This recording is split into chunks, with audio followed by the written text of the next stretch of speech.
Baik, Assalamualaikum warahmatullahi wabarakatuh. Perkenalkan, saya Aditya Rahman Ernanto, dosen pada program studi Sarjana Terapan D4 Teknologi Laboratorium Medik, Fakultas Ilmu Keperawatan dan Kesehatan, Universitas Muhammadiyah Semarang, dengan jabatan fungsional asisten ahli. Bidang keahlian saya adalah biologi molekuler dan mikrobiologi kesehatan.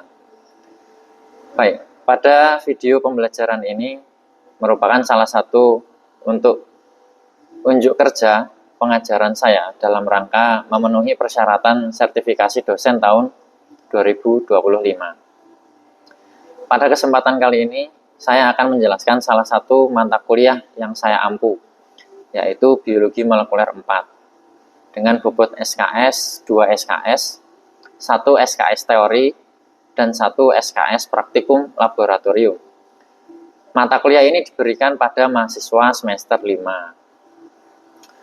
Deskripsi mata kuliah ini adalah membahas tentang konsep dasar biologi molekuler terkait ekspresi gen, transkripsi, translasi pada prokaryotik dan eukaryotik, serta membahas teknik-teknik dasar biologi molekuler, diantaranya ekstraksi DNA, amplifikasi DNA berbasis PCR, kemudian elektroforesis gel agarose, hingga penjelasan aplikasinya dalam bidang diagnostik laboratorium untuk gangguan genetik. Selanjutnya, capaian pembelajaran mata kuliah atau CPMK dari praktikum yang diharapkan adalah: 1. Mahasiswa mampu menjelaskan prinsip dasar teknik biologi molekuler, misalnya ekstraksi DNA, PCR, elektroforesis, serta aplikasinya dalam bidang kesehatan. Yang kedua, mahasiswa mampu melaksanakan prosedur praktikum biologi molekuler.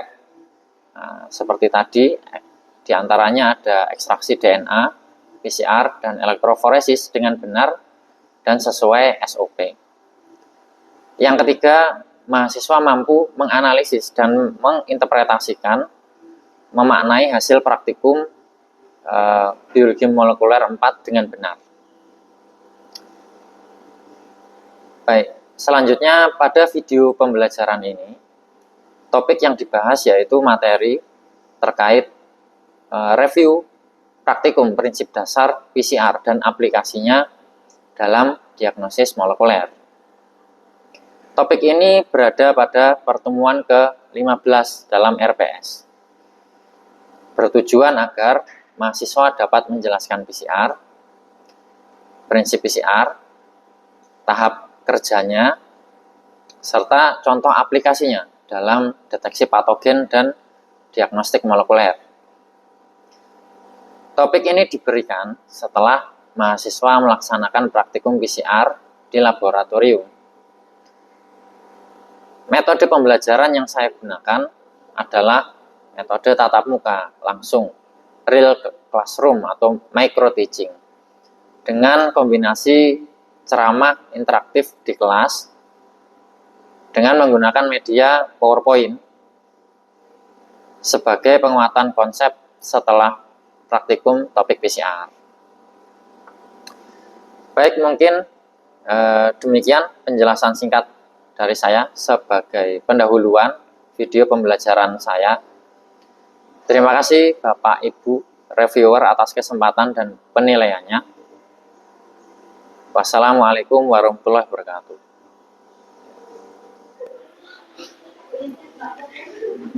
Oke, sudah pada masuk semua? Baik, saya buka. Bismillahirrahmanirrahim. Assalamualaikum warahmatullahi wabarakatuh.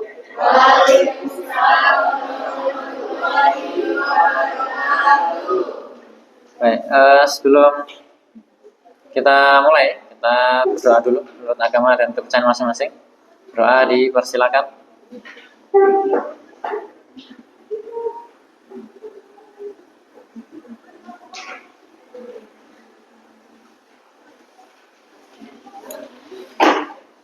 Baik, amin. Berdoa selesai.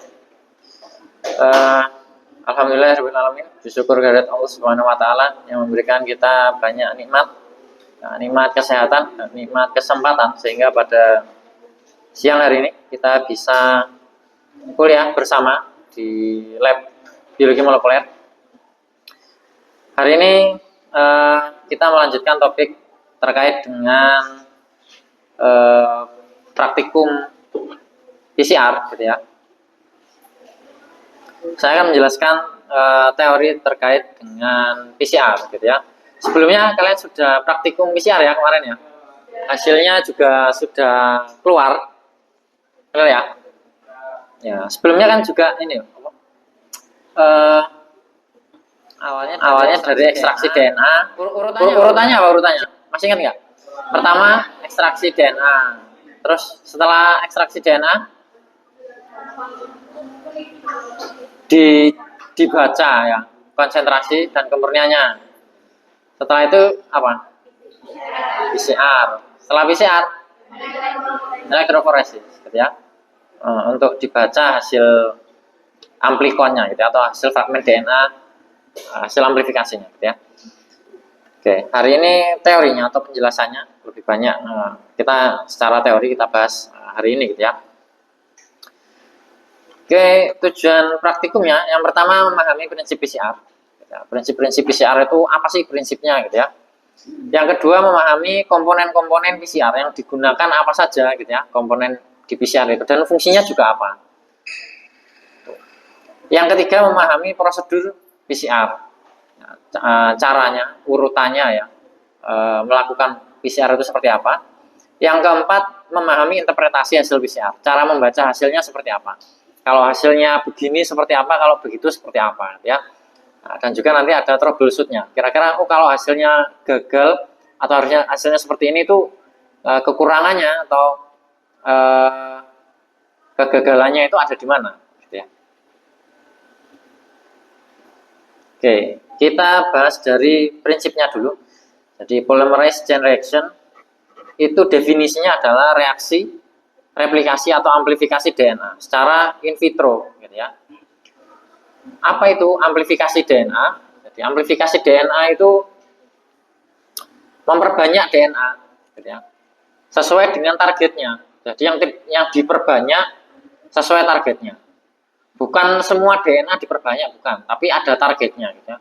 Ibarat kalau kita mau melakukan fotokopi atau memperbanyak isi di suatu buku, misalnya ada suatu buku halamannya 100 halaman.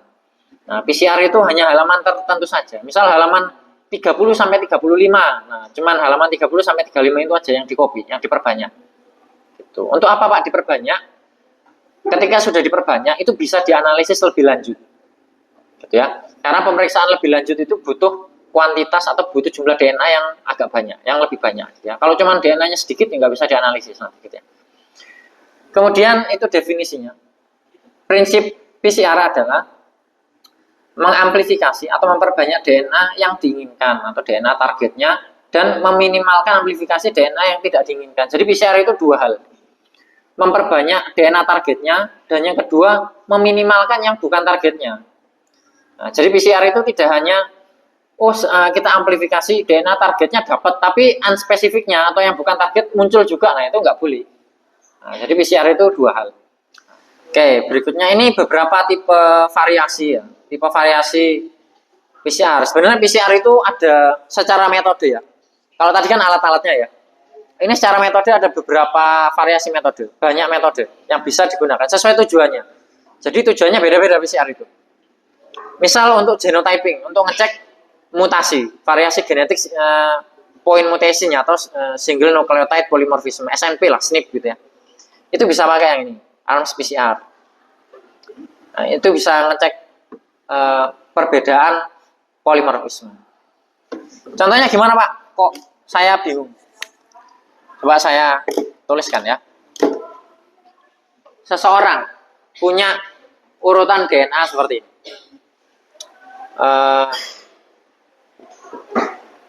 Ini permanen nggak ya? Oh, bisa dihapus.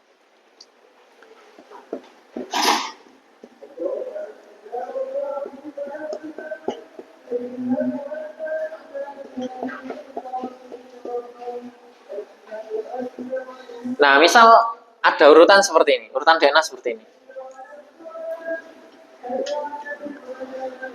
Nah, biasanya itu ada variasi genetik. Misal kalau urutan DNA-nya seperti ini, dia punya rambut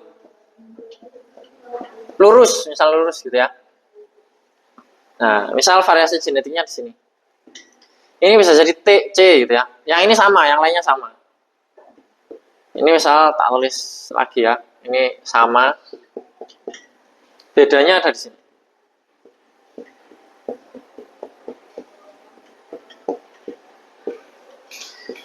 Kalau yang sebelah sini dari T jadi C, ini misal rambutnya keriting.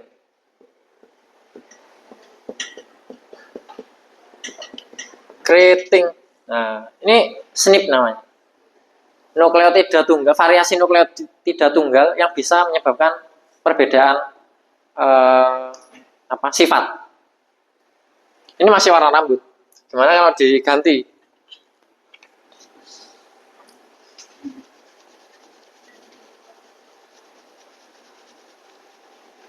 Ganti apa, Pak? Misalnya kalau ini normal. Yang ini beta thalassemia.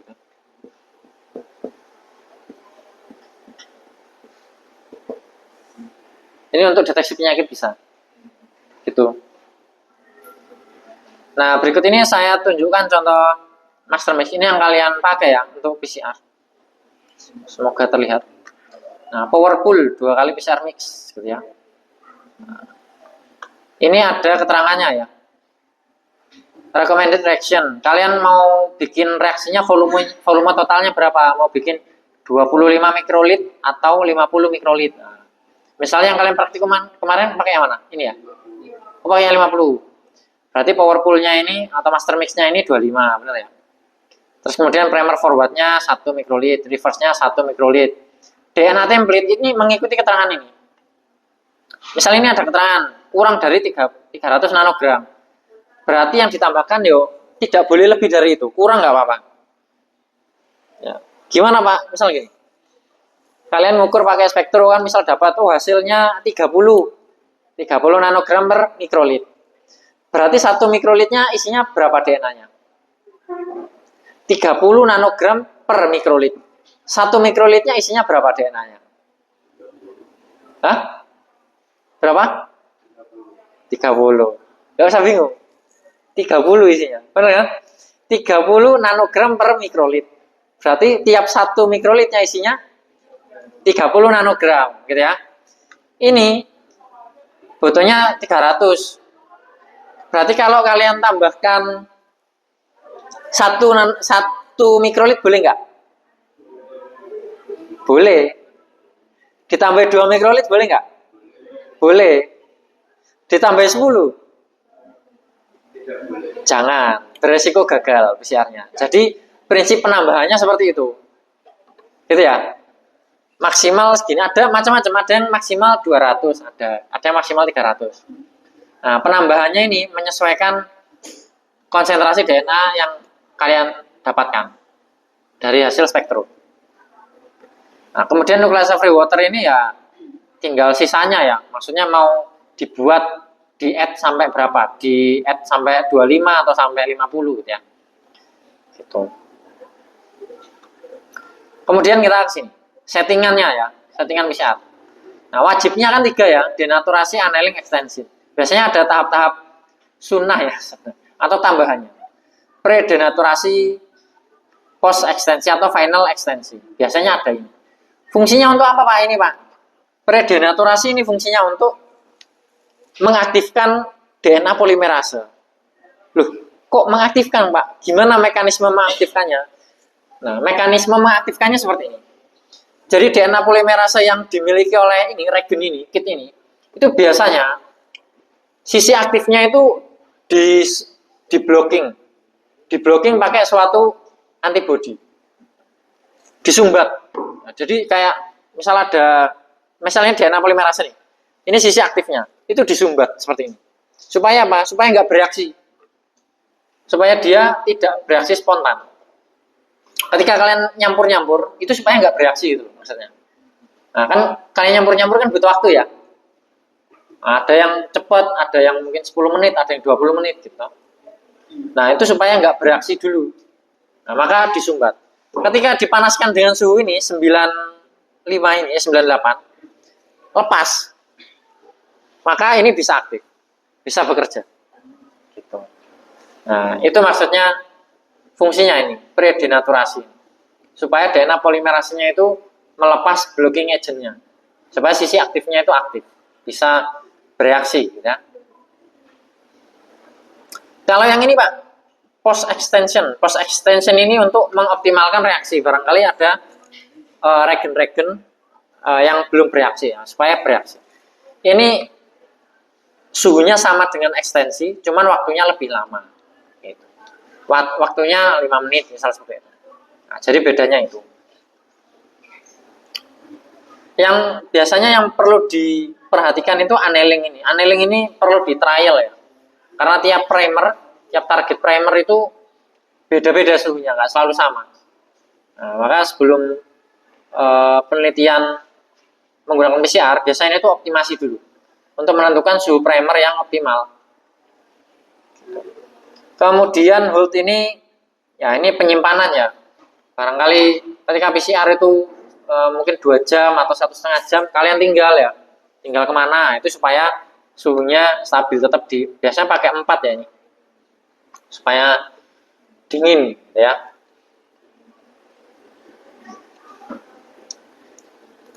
Kemudian, baik, mungkin dari sini ada yang mau ditanyakan dulu, barangkali ada yang mau bertanya. Ya. Master mix itu Ya. pertimbangannya itu atas dasar target pemeriksaan atau memang kualitas dari master mix-nya sendiri. Kita mau pakai yang bagus apa yang sedang atau gimana? Itu menyesuaikan target pemeriksaannya apa kualitasnya.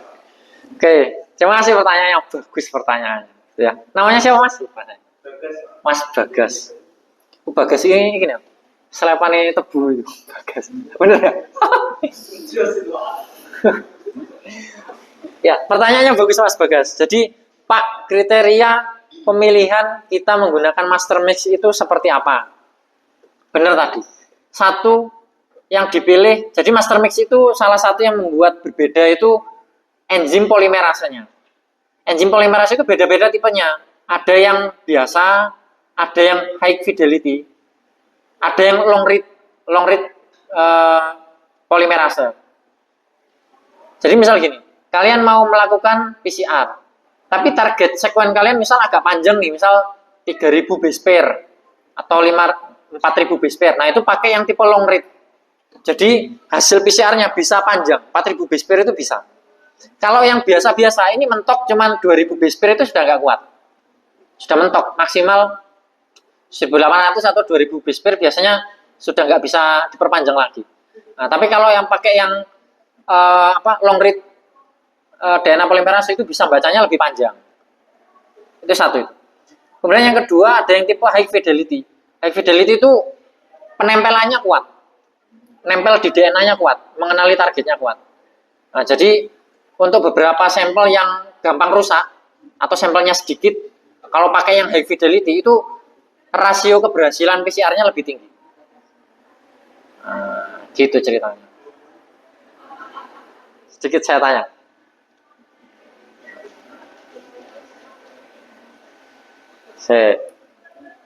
Kamu Mbak, yang depan Mbak. Ya. Namanya siapa?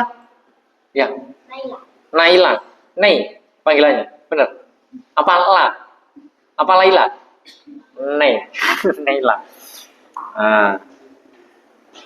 Tadi kan sudah ini ya, sudah saya jelaskan tahapan PCR. Nah, tahapan PCR yang Mbak Naila tahu apa aja? Kalau bisa urut. 1, tahapan PCR, proses PCR. Sudah di dalam mesin ini ceritanya, sudah di dalam mesin. Nah, tahapannya apa? 1, denaturasi, annealing, ekstensi. Kalau yang lebih lengkap lagi, 1 ya pre-denaturasi.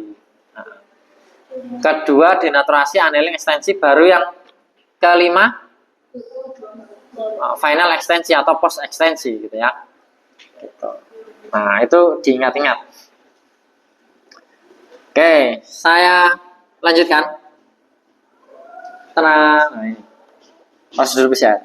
Nah, ini yang saya tanyakan tadi gitu ya. Saya coba tanya. Mas. Nah, kamu ya, Mas yang ganteng ya. Namanya siapa, Mas? Faris. Mas Faris, annealing itu apa? Mas Faris, annealing. Proses annealing ini. Apa yang terjadi pada proses annealing? Atau ada yang mau membantu menjawab, Mas Aris? Wah, Mas Bagus lagi. Ya. Ya, penempelan primer pada sequence target, gitu ya. Penempelan primer pada sequence target. Itu annealing. Sudah jelas, yaitu menggaris. Kalau ini ukurannya yang sudah jelas, marker. Gitu. Ini untuk laporannya sudah dibuat ya. Oh, tinggal dikumpulkan. Benar. Oh, belum selesai. Minggu depan. Terakhir kapan? Kamis. Oh, yes. Kamis. Ini format laporannya. Jadi ada cover, judul, halaman, praktikumnya kapan ini maksudnya? Tanggal praktikumnya. Tujuan praktikumnya apa? Misal amplifikasi apa? DNA bakteri atau apa? Yang PCR. Kalau yang ekstraksi DNA ya disesuaikan ekstraksi DNA-nya ya, sampelnya. Misal sampelnya dari darah atau sampelnya dari bakteri gitu ya. Alat dan bahan ini bisa menyesuaikan buku modul, benar? Nah, cara kerja juga bisa menyesuaikan modul. Mau dibikin apa? Alur, diagram alur, panah-panah gitu juga boleh. Hasil praktikum ya, hasil kalian ya. Hasilnya boleh dalam bentuk gambar, boleh dalam bentuk tabel. Kalau data-data ya di dalam tabel angka-angkanya. Nah, tapi kalau gambar gel ya, gambar gitu ya, gambar gelnya. Gitu ya. Kemudian dibahas, barangkali kenapa kok hasilnya nggak keluar, kenapa kok ini. Gitu ya. Kemudian disimpulkan, oh praktikumnya tidak berhasil karena mungkin ada kesalahan pengipetan atau barangkali salah apa DNA. Template-nya konsentrasinya kurang atau apa gitu ya. Daftar pustaka, nah, referensinya ya minimal 5 ya. 5 itu sedikit loh, harusnya 10. Coba tak tanya ya. Tak tanyain. Satu-satu. Kamu Mbak. Kamu, namanya siapa ini? Hah? EV. Oh, EV ya. EV kayak Pokemon ya. Yang warna coklat itu. Saya tanya nih.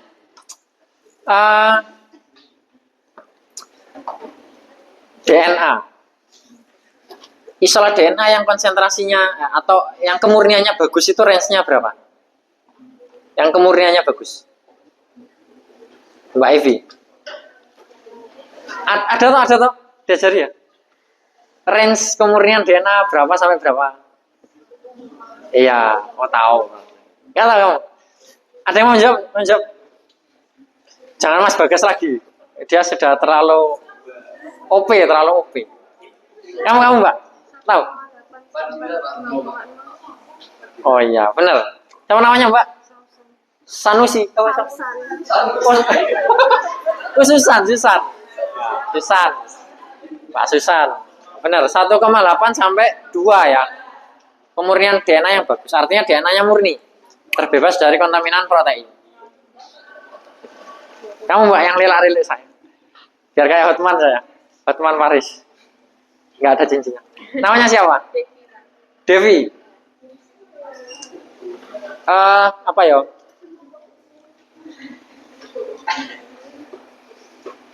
Fungsinya predenaturasi. Untuk apa? Tahap predenaturasi pada PCR. Ada loh. Predenaturasi. Bukan. Predenaturasi. Kan ada denaturasi, annealing, ekstensi. Predenaturasi. Ada yang tahu? Ada yang tahu? Oh, jangan kamu lagi bosan saya. Bosan saya. Yang lain, yang lain. Ya. Ya benar. Mengaktifkan DNA polymerase. Jadi supaya DNA polymerase-nya itu melepas blocking agent. Kalau blocking agent-nya lepas, dia aktif. Ya, blocking agent-nya biasanya antibody. Nah, memang digunakan untuk supaya nggak bereaksi secara spontan gitu ya. Siapa lagi yang saya tanya ya? Kamu deh. Siapa namanya? Irfan. Pertanyaannya apa ya? Tipe-tipe mesin PCR. Satu apa? Tadi ya. Itu masih kelihatan. Satu apa? Nggak kelihatan. Dua apa? Tiga apa? Masya Allah, luar biasa. Yang lain, yang lain, yang lain. Jangan kamu lagi. Kamu. Namanya siapa? Hah? Novnia. Oh iya. Apa aja? Satu. Ya. Kuantitatif. Satu lagi. Yang digital PCR. Ya. Digital itu maksudnya ya kuantitatif. Kuantitatif juga. Kuantitatif itu ada dua. Ada kuantitatif PCR sama satu lagi digital PCR. Oke, sama lagi ya, sama lagi ya. Kamu belum kamu. Namanya siapa? Hah? Arnold. Itu yang biasanya angkat besi itu. Bina Rangka itu ya. Yang jadi gubernurnya California. Oh, Chef Arnold. Beda ternyata. Iya, ya. Yang satunya Arnoldnya Purnama ini. Ini Arnoldnya beda. Pertanyaannya.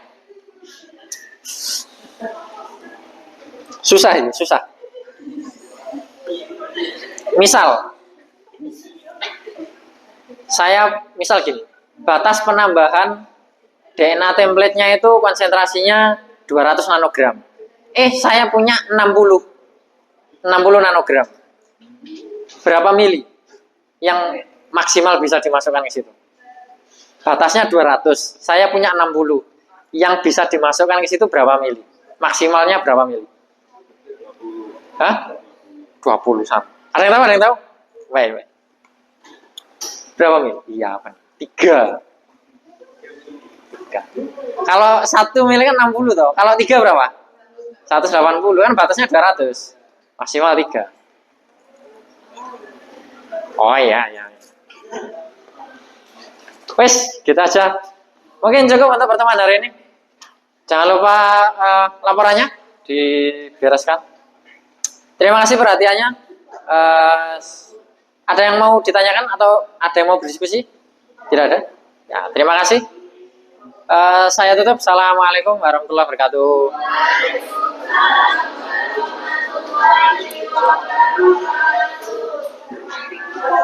Sama-sama.